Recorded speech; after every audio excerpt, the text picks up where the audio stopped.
नमस्ते, मैं हूं डॉक्टर प्रिया भावे चित्तावर और आज मैं एक ऐसे विषय को आपके पास लेकर आई हूं जिसको लेकर लगभग हर महिला जो ओवरवेट है उसको बहुत जिज्ञासा रहती है। जी हां, आज मैं आपको बताऊंगी कि वेट लॉस के लिए कौन सी दवाइयां कारगर हैं। मुख्यतः जो महिलाएं कंसीव करना चाहती हैं उनके पर्सपेक्टिव से मैं ये बात बताऊंगी, बट इसकी बहुत सारी जानकारी ओवरवेट महिलाएं, ओबीस महिलाओं के लिए भी एप्लीकेबल होगी।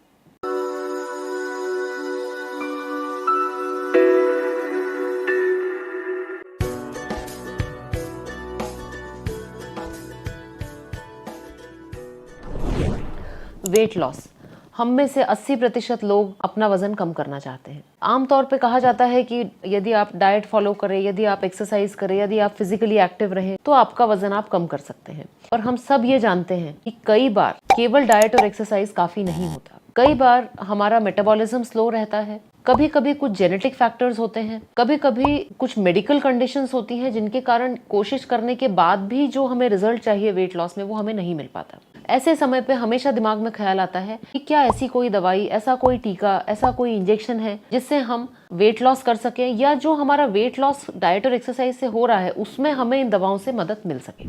आइए आज मैं आपको 3 दवाइयां और एक डिवाइस के बारे में बताती हूँ जो वेट लॉस में कारगर है और खास तौर पे जो महिलाएं कंसीव करना चाहती हैं उनमें ये बहुत ही इफेक्टिव है।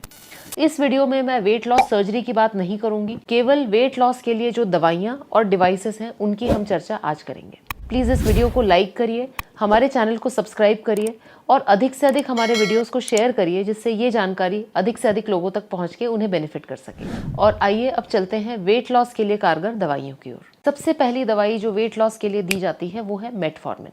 मेटफॉर्मिन एक शुगर को कम करने वाली दवाई है, परंतु बहुत कॉमनली इसे प्रिस्क्राइब किया जाता है पॉलीसिस्टिक ओवरी सिंड्रोम के पेशेंट्स में, प्री डायबिटीज के अंदर, और बहुत सी महिलाएं जिनका वेट ज्यादा है उन्हें भी मेटफॉर्मिन प्रिस्क्राइब की जाती है।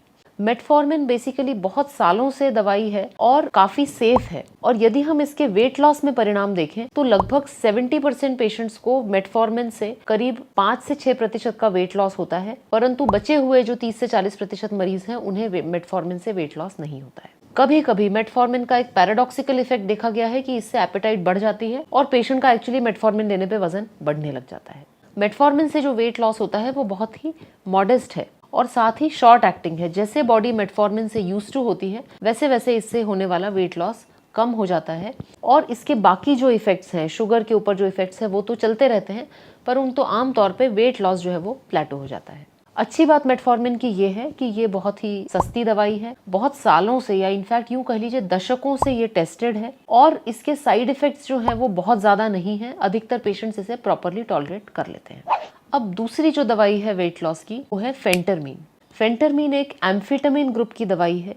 इंडिया में अभी तक ये लाइसेंस नहीं है, विदेशों में ये बहुत कॉमनली दी जाती है, और इसका जो मैकेनिज्म ऑफ एक्शन है वो सेंट्रल है, यानी कि वो हमारे दिमाग के ऊपर एक्ट करके जो भूख है उसे कम कर देती है। फेंटरमीन साथ में एक स्टिमुलेंट भी है, तो जो भी फेंटरमीन लेता है उसके अंदर उसे थोड़ी ज्यादा एनर्जी फील होती है, कभी कभी नींद में प्रॉब्लम होती है, कभी कभी हाइपर एक्टिविटी, हार्ट बीट बहुत ज्यादा बढ़ जाना, पसीना आना, पैल्पिटेशंस होना, ये इसके कुछ मुख्य साइड इफेक्ट्स हैं। चूंकि फेंटरमीन अभी इंडिया में अवेलेबल नहीं है, इसीलिए यहाँ पर मैंने इसको पर्सनली टेस्ट नहीं किया है, पर विदेशों में कई, स्पेशली यूएसए में फेंटरमीन प्रिस्क्रिप्शन पे इजीली अवेलेबल है और बहुत से पेशेंट्स इसका सेवन करते हैं।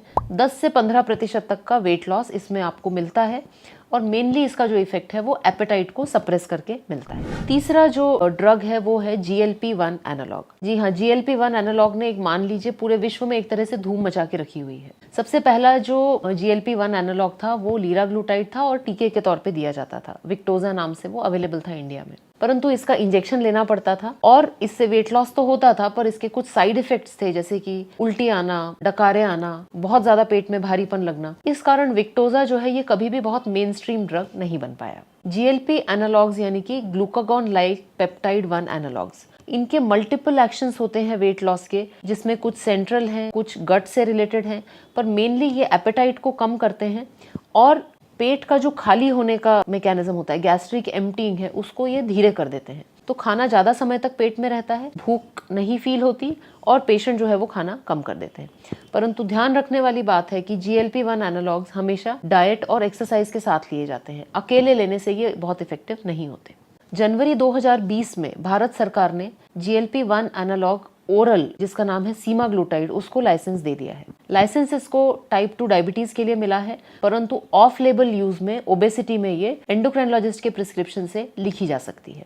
सीमाग्लूटाइड का जो डोज है वो 7 मिलीग्राम पर डे है। ये टैबलेट आपको खानी होती है और यदि आप 2 से 3 महीने तक लेते हैं तो स्टडीज ये बताती हैं, जो कंपैरेटिव स्टडीज की गई हैं, कि सीमाग्लूटाइड के ग्रुप में 14.9% वेट लॉस हुआ है और जो प्लेसिबो ग्रुप था उसमें केवल 2% बॉडी वेट लॉस हुआ है।